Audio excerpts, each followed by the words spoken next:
પંચમહાલ જિલ્લાના ઘોઘંબા તાલુકાના વિભાજન કરતા કેટલાક નેતાઓ ખુશ છે તો કેટલાક નેતાઓ આનંદ અનુભવે છે।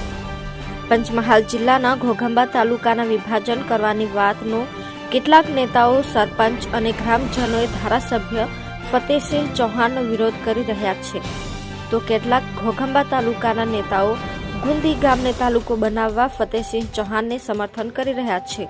ત્યારે ઘોઘંબા તાલુકાના કેટલાક લોકોનું માનવું છે કે આ લોકો પોતાના રાજકીય રોટલા શેકવા માટે સમર્થન કરી રહ્યા છે, તો જે લોકો ગુંદીને સમર્થન કરે છે એવા લોકો ઘોઘંબા તાલુકાના ગુંદી ગામને વિરોધ કરનારાઓ પર આક્ષેપો લગાડી રહ્યા છે। ઘોઘંબા તાલુકાને વિભાજન કરી ગુંદી અને દામાવાવ જેવા ગામડાને તાલુકો બનાવવા માટે ભાજપના અંદરો અંદર ડખા થઈ રહ્યા હોય તેવું લાગી રહ્યું છે।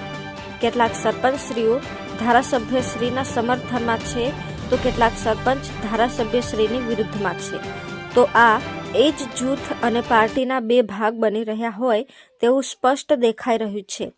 તો હવે જોવાનું રહ્યું કે આવનારા સમયમાં ભાજપના ઉપલા નેતાઓ શું સમાધાન કરે છે।